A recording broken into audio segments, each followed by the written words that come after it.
Icke is with us now. Welcome to the program. Thank you. Would you describe yourself as a conspiracy theorist? Well, I look at what officialdom tells us is happening and check it out. And if you can back that up with information, it's not a theory. And there are situations where you think, I think this could be this, or it could be that could be happening. That's a theory. But much of it is backed up by hard factual information. And interestingly, when you look at the dictionary definition of the very word conspiracy, we're drowning in them. One is the action of plotting or conspiring. I mean, that's happening all the time. Give me an example of a conspiracy at the moment. Well, ironically, we've had George Osborne this week trying to ridicule conspiracies involving the EU by likening them to believing in the Loch Ness Monster.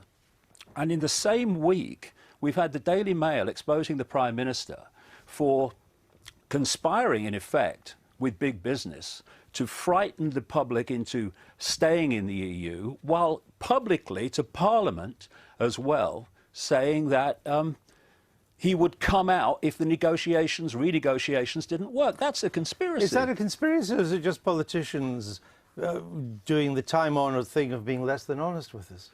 Well, if you're telling the public that you will have the option of coming out if you do not renegotiate with the EU the way you want, and you don't do that.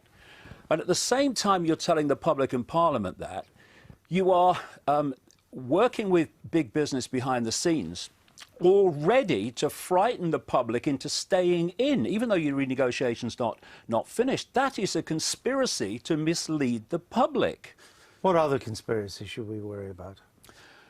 Well, what we're looking at all the time are conspiracy after conspiracy coming to light, while the idea of conspiracy and the very word conspiracy is demonized. For instance, we have a situation with this Chilcot inquiry where we're going to see, indeed the information has already come out, that the Prime Minister of the time, Tony Blair and George Bush and the administrations, lied to us to justify an invasion of Iraq.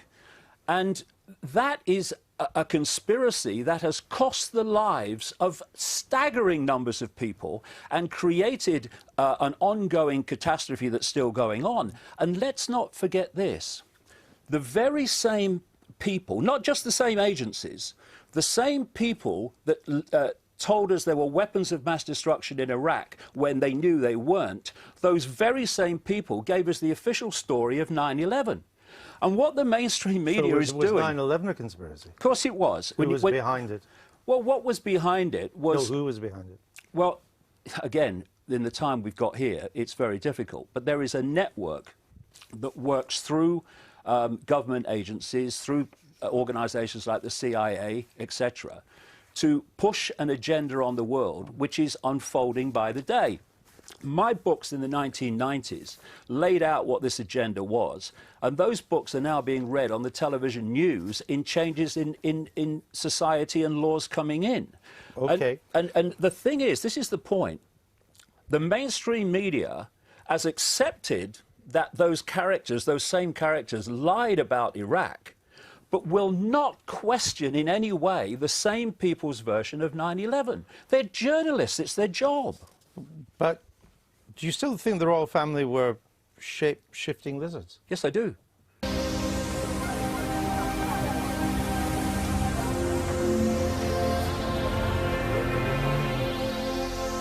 When I started researching the nature of this Orwellian manipulation, it became clear that there are a network of interbreeding bloodlines, what I call and what they call themselves the Illuminati, which comes from the illuminated ones, have come through history. And as people began to reject overt in-your-face dictatorship, they became the people who ran the system. You can look at the Bush family, and they are absolutely Illuminati. as presidents of the United States go, Father George Bush, I mean not the idiot's son, but Father George Bush, is higher in the Illuminati than most of them. The British royal family are one of the Illuminati bloodlines. It's all about genetics to these people. They're like horse breeders. Diana basically called herself the Windsor's brood mare. She was brought into the web merely to be the vehicle to give birth to William. You look at Charles and you look at William, and there's very much a resemblance. But when you look at Harry, well, maybe it's just me, you know.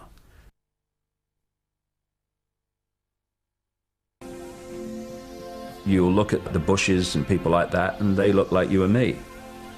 The key element is what happens beyond the realm that we can see.